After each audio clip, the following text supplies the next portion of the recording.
Dan saat ini sudah bergabung bersama kami di video conference pemirsa ada Mbak Rizka Afriani, pengamat pasar modal. Selamat pagi Mbak Rizka.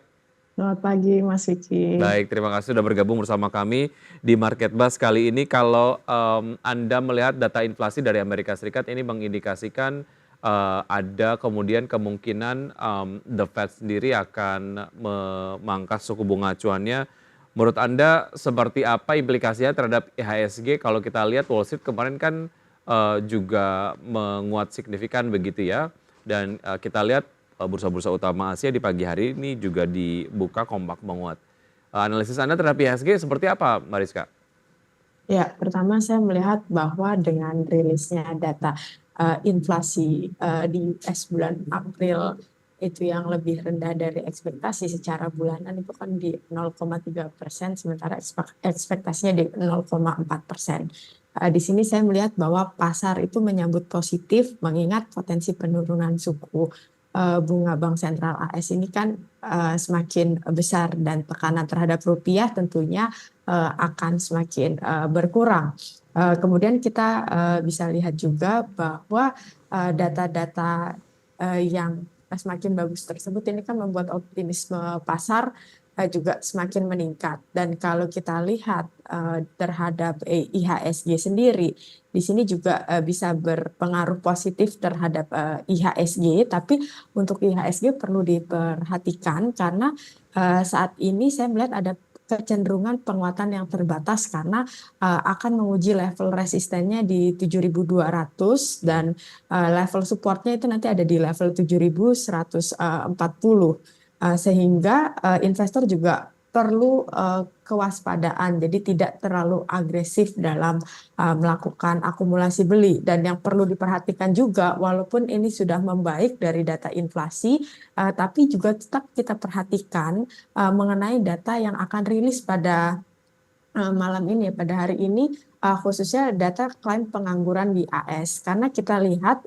data klaim pengangguran AS pada pekan lalu itu mengalami peningkatan yang cukup signifikan, sehingga lonjakan klaim pengangguran di AS ini bisa menimbulkan kekhawatiran tentang kesehatan ekonomi global. Ketidakpastian juga tentu akan menurunkan kepercayaan investor di pasar saham termasuk IHSG, sehingga itu yang perlu diperhatikan juga, Mas Vicky. Ini yang kemudian membuat penguatan dari IHSG cenderung terbatas dan menguji level resistance yang tadi Anda sudah sampaikan begitu ya. Tapi kabarnya kemudian trader berspekulasi memperhitungkan 70% kemungkinan penurunan suku bunga Amerika Serikat di bulan September. Melihat ini apa yang bisa dimanfaatkan?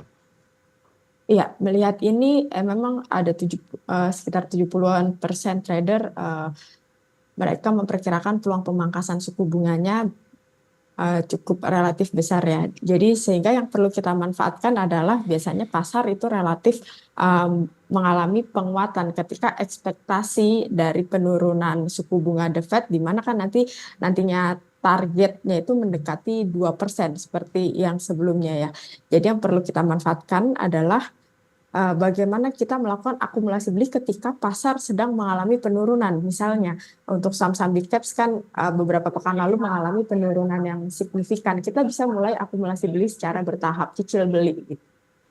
Baik, kalau kita lihat dari konteksnya Amerika Serikat yang cukup sensitif dengan sentimen dari kenaikan ataupun penurunan dari suku bunga acuan di sanalah sektor teknologi dan juga real estate. Sejauh mana ini kemudian cukup relate juga dengan beberapa sektor yang ada di domestik, Mbak Rizka?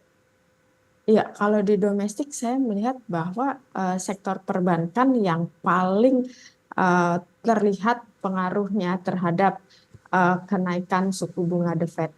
Karena ini juga berpengaruh terhadap nilai tukar rupiah. Dan ketika berita baik terhadap The Fed, biasanya harga-harga saham perbankan sebagai big moversnya ini mengalami peningkatan signifikan lebih awal. Jadi walaupun penurunannya juga kemarin mengalami penurunan signifikan, kenaikan juga ini yang akan lebih awal gitu, Mas. Baik, kalau kita lihat dari pergerakan rupiah terhadap dolar Amerika Serikat sendiri memang sudah berhasil tembus ke level 15 ribuan begitu ya. Sejauh mana ini kemudian secara pergerakan juga akan cukup terbatas juga terkait dengan penguatannya sendiri. Karena secara isu kurang lebih sama begitu ya, terkait dengan apa yang kemudian terjadi di Amerika Serikat. Tadi kita sudah membahas implikasinya terhadap IHSG yang penguatannya terbatas. Lalu bagaimana dengan rupiah? Apakah sama atau Anda melihat possibility lain, Mbak Rizka? Ya, possibility lain di rupiah itu saya melihat dari sisi neraca perdagangan. Mhm. Kemarin kan BPS merilis dari neraca perdagangan Indonesia yang kembali mencatatkan surplus transaksi berjalannya itu sebesar 3,56 miliar US dollar. Jadi ini bisa dikatakan adalah surplus yang terus berkelanjutan sejak Mei 2020.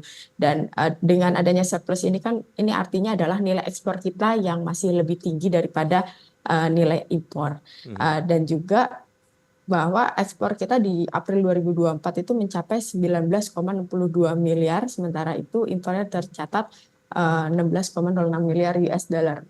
Mhm. Walaupun Jadi ya, ini bisa menjadi masih penguatan untuk rupiah, baik. masih cukup kuat dari sisi cadangan devisanya juga, Mas. Walaupun secara impor juga memang mengalami pelemahan ya, Ya. tapi kemudian juga secara apa namanya, ekspor sendiri juga memang ada sebuah data yang cukup positif lah. Oke, kalau kita bicara mengenai IHSG yang mengalami kenaikan di atas 1% kemarin, Anda tadi sudah sampaikan penguatannya terbatas, ada sektor-sektor tertentu nggak yang nampaknya bisa dimanfaatkan di tengah proyeksi penguatan dari IHSG yang terbatas? Iya, untuk sektor-sektor sendiri itu saya tadi sampaikan sektor perbankan Mhm. dan saya sektor oil and gas. Jadi hari ini juga memang saya merekomendasikan saham-saham perbankan yang memungkinkan ini masih potensi beli untuk kita lakukan akumulasi beli di Mhm. saham BBRI, BRIS, BBNI, dan oil and gas ada di Medco. Oke, selengkapnya terkait dengan saham-saham yang Anda rekomendasikan, kita akan lanjutkan usai jeda berikut ini ya Mbak Rizka ya. Dan pemirsa tetap bersama kami akan segera kembali.